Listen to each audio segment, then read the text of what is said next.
Good evening students. आज की class में आप पॉसेसिव प्रोनाउंस पढ़ेंगे। इसके पहले आपने नॉमिनेटिव केस पढ़ लिया था और ऑब्जेक्टिव केस पढ़े थे। आज की क्लास में एक पॉसेसिव एडजेक्टिव भी होता है, लेकिन इसके बाद पढ़ेंगे। पहले आप आज की क्लास में आप पॉसेसिव प्रोनाउंस पढ़ेंगे। यहाँ पर मैंने 2 कॉलम बनाए हैं। इन कॉलम्स में आप देखिएगा, ये वाला टोटल ये आपका पॉसेसिव एडजेक्टिव से रिलेटेड है। ये वाला कॉलम देखेंगे तो ये पॉसेसिव प्रोनाउंस है। यहाँ पर माय, ये मेरा एक पोजीशन सोवर वर्ड है। यहाँ पर माइन एक पॉसेसिव प्रोनाउन, यानी माय एक पॉसेसिव एडजेक्टिव, वहीं पर माइन इसी का एक पॉसेसिव प्रोनाउन। इसी तरह ये पॉसेसिव एडजेक्टिव है और इसी का पॉसेसिव प्रोनाउन हिज। यहाँ पर इन दोनों में कोई डिफरेंस नहीं, ये दोनों सेम रहता है, यानी इसका पॉसेसिव एडजेक्टिव भी वही रहता है, इसका पॉसेसिव प्रोनाउन भी रहता है, सेम रहता है। नेक्स्ट आप हर देख रहे हैं, हर का पॉसेसिव प्रोनाउन हर्स। इसी तरह योर और योर का पॉसेसिव प्रोनाउन योर्स। देयर जो एक पॉसेसिव एडजेक्टिव है, इसका पॉसेसिव प्रोनाउन देयर्स। अवर अवर्स। इसी तरीके इट, ये जो इट्स, ये पॉसेसिव एडजेक्टिव है इट का, जो इट एक नॉमिनेटिव केस में है, तो इट्स इसका जो पॉसेसिव एडजेक्टिव है, इसका पॉसेसिव प्रोनाउन कुछ भी नहीं होता है। इस टॉपिक्स पे मैं आपसे बात करूंगा कि पॉसेसिव प्रोनाउन किसी सेंटेंस में किस तरह का रोल करता है। प्रोनाउन के बारे में आपने ये देखा था कि प्रोनाउन वो शब्द रहता है जो नाउन के सारे रोल कर लेता है। नाउन के बारे में देखे थे कि नाउन सब्जेक्ट का भी रोल करता है, नाउन ऑब्जेक्ट का भी रोल करता है, और उसी की जगह पर रोल में आने वाला वर्ड, उसकी भूमिका निभाने वाला वर्ड वो प्रोनाउन रहता है। अब यहाँ पर जो पॉसेसिव प्रोनाउंस हैं, ये सारे के सारे ये पॉसेसिव प्रोनाउंस किसी भी सेंटेंस के फॉर्मेशन में किस किस तरह की भूमिका, किस किस तरीके का रोल अदा करते हैं। तो यहाँ पर ये जो पॉसेसिव प्रोनाउंस से रिलेटेड हैं, ये पॉसेसिव प्रोनाउंस किसी भी सेंटेंस के फॉर्मेशन में किसी भी नाउन के बिना एक सब्जेक्ट का रोल कर लेते हैं। तो पहला पॉइंट क्या है, पॉसेसिव प्रोनाउन किसी भी सेंटेंस के फॉर्मेशन में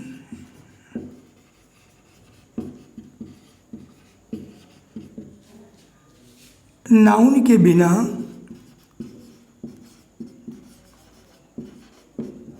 प्रयुक्त होता है।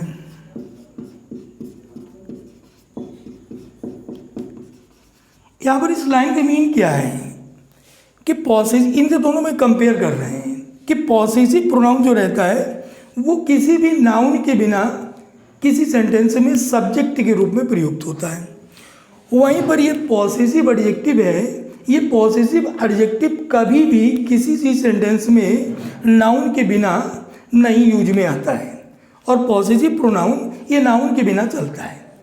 ये पॉसेसिव प्रोनाउन नाउन के बिना सब्जेक्ट का रोल करता है। यहाँ पर लिखा कि पॉसेसिव प्रोनाउन किसी भी सेंटेंस के फॉर्मेशन में नाउन के बिना प्रयुक्त होता है सब्जेक्ट के रूप में, सब्जेक्ट के रूप में। यहाँ पर इसका थोड़ा मीन बता देता है। इसका मीन क्या है, यहाँ पर मैंने माइन लिखा है। व्हाट इज इट मीन, इसका माइन का मतलब क्या है, माय प्लस नाउन। इसी तरह हिज का मतलब क्या है, हिज प्लस नाउन।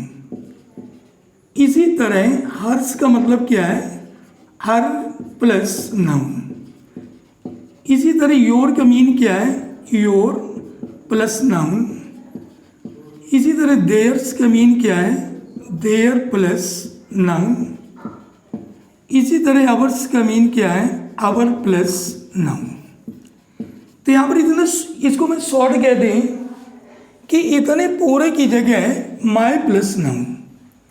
ये माई प्लस नाउन, इसमें ऑलरेडी एक हिडन है नाउन, यानी माइन अकेला मैं ऐसे लिख देता हूँ तो ये और ये पॉसेसिव एडजेक्टिव प्लस नाउन, ये दोनों का रोल कर रहा है।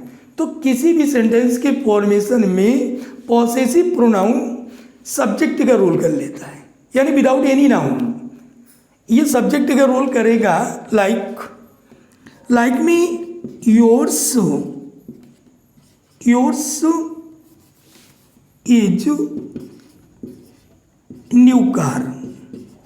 यहाँ पर मैं देख रहा हूँ कि योर्स इज न्यू कार, यहाँ पर योर्स को मैंने सब्जेक्ट बना दिया।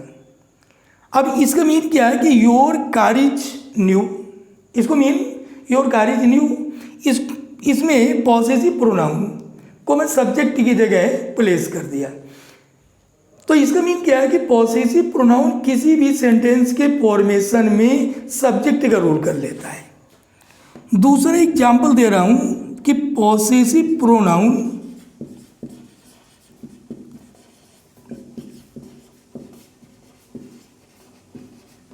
किसी भी सेंटेंस के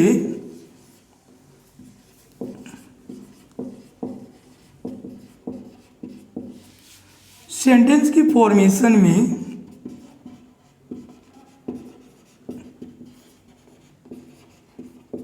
ऑब्जेक्ट का भी रोल करता है, ऑब्जेक्ट का भी रोल करता है।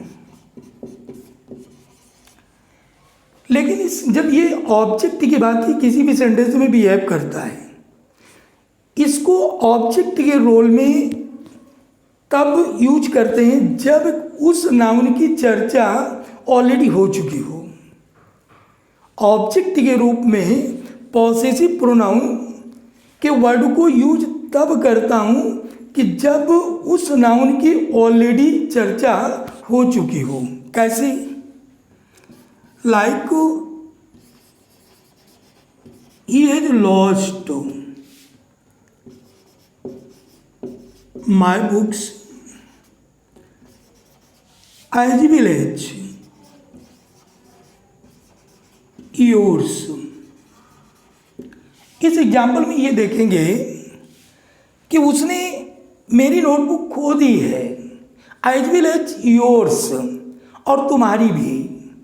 इसका मीन क्या है कि जिस नाउन के लिए इस पॉसेसिव प्रोनाउन का यूज कर रहा हूँ उस नाउन की चर्चा ऑलरेडी हो चुकी होगी।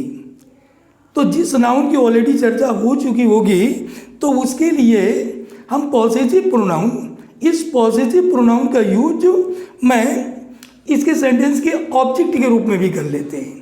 तो इसका फर्स्ट एग्जांपल क्या था कि पॉसेसिव प्रोनाउन को किसी भी सेंटेंस के सब्जेक्ट के रूप में यूज करते हैं, उसी पॉसेसिव प्रोनाउन को किसी भी सेंटेंस के ऑब्जेक्ट के रूप में भी यूज कर लेते हैं। लेकिन ऑब्जेक्ट के रूप में जब यूज करूँगा जब उस नाउन की चर्चा ऑलरेडी हो चुकी हो। तो यहाँ पर इस एग्जाम्पल से देखिएगा कि he has lost my books as well as yours. तो इसका मीन क्या है कि बुक्स की चर्चा ऑलरेडी हो चुकी थी, और जब बुक्स की चर्चा ऑलरेडी हो चुकी थी और उसी बुक्स के बारे में मैं अगेन डिस्क्राइब कर रही। तो जब ऐसी स्थिति रहती है कि जब उसकी ऑलरेडी चर्चा हो चुकी होती है तब मैं पॉसेसिव प्रोनाउन को ऑब्जेक्ट के रूप में यूज कर लेते हैं। थर्ड पॉइंट क्या है कि पॉसेसिव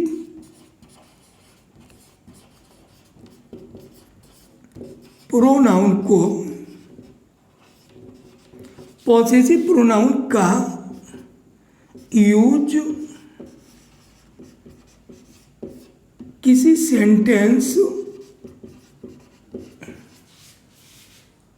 के फॉर्मेशन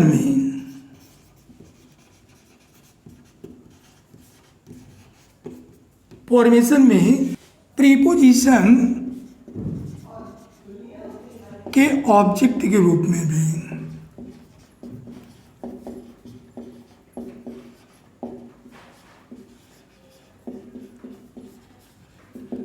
इसी पॉसेसिव प्रोनाउन का यूज किसी भी सेंटेंस की फॉर्मेशन में प्रीपोजिशन के ऑब्जेक्ट के रूप में भी करते हैं।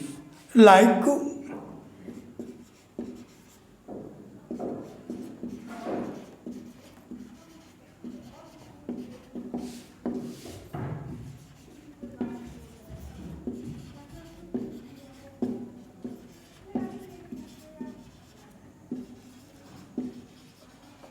यहाँ पर ये एग्जाम्पल देखेंगे, my problem is different from yours. यहाँ पर योर्स एक पॉसेसिव प्रोनाउन है और ये प्रीपोजिशन फ्रॉम का एक ऑब्जेक्ट है। तो इस पॉसेसिव प्रोनाउन का यूज में प्रीपोजिशन के ऑब्जेक्ट के रूप में भी करते हैं। द सेम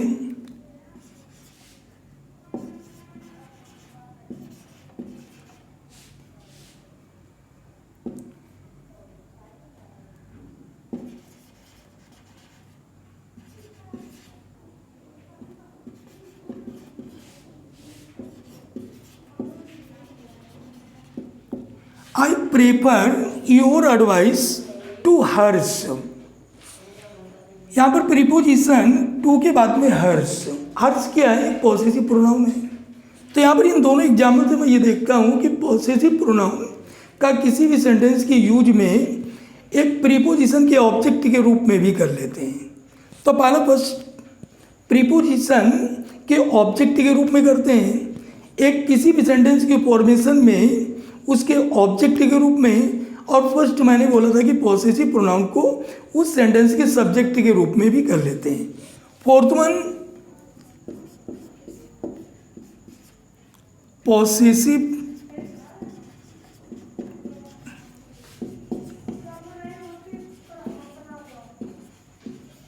प्रोनाउन का यूज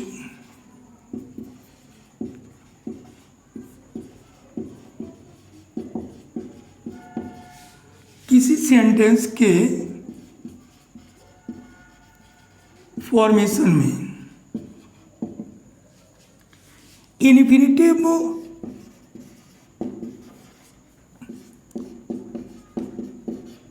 टू प्लस वर्ब की फर्स्ट फॉर्म का सब्जेक्ट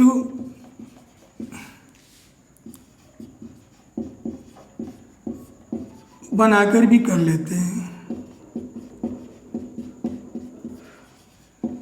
यहाँ इस फोर्थ पॉइंट में देखेंगे कि यही पॉसेसिव प्रोनाउन एक इन्फिनिटिव के सब्जेक्ट के रूप में भी कर लेते हैं। लाइक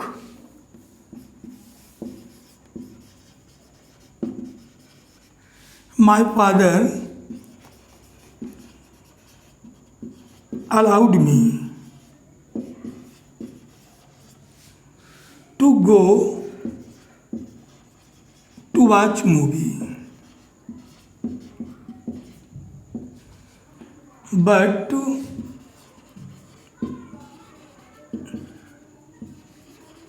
his father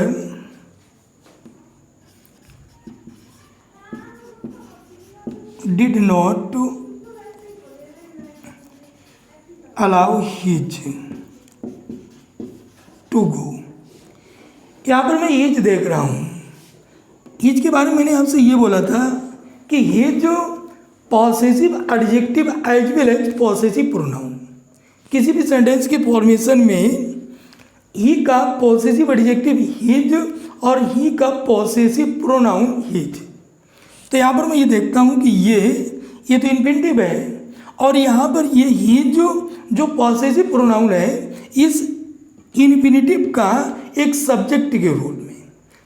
तो इस तरह my father allowed me to go to watch movie, मेरे पिता ने मुझे मूवी को वॉच करने के अलाउ किया, बट हिज फादर लेकिन उसके पिता ने डिड नॉट अलाउ हिज यानी उसे अलाउ नहीं किया टू गो। तो यहाँ पर हिज ये एक पॉसेसिव प्रोनाउन है। तो यहाँ पर मैं जो 2-3-4 तरीके मैंने आपको बताए कि जो पॉसेसिव प्रोनाउन रहता है वो किसी भी सेंटेंस में सब्जेक्ट के रूप में यूज होता है। सेकंड वन, पॉसेसिव प्रोनाउन किसी भी सेंटेंस के ऑब्जेक्ट के रूप में, लेकिन ऑब्जेक्ट के रूप में तब जब उसकी चर्चा पहले की जा चुकी हो। इसके बाद प्रीपोजिशन के ऑब्जेक्ट के रूप में और इसके बाद किसी भी सेंटेंस में इन्फिनेटिव के सब्जेक्ट के रूप में, और ये पॉसेसिव प्रोनाउन ये पॉसेसिव एडजेक्टिव में, इसमें कुछ में देखे थे कि उनमें यस लगाकर वो पॉसेसिव प्रोनाउन में कन्वर्ट कर देते हैं। नेक्स्ट क्लास में अब आप पॉसेसिव एडजेक्टिव देखेंगे। ये मैंने ब्रीफ में पॉसेसिव प्रोनाउन का किस तरह किसी भी सेंटेंस के फॉर्मेशन में इसका यूज रहता है वो चीज़ आपने यहाँ देखी। अब इसकी पॉसेसिव एडजेक्टिव है उसका यूज आप हमारी नेक्स्ट क्लास में देखिए। Okay boys.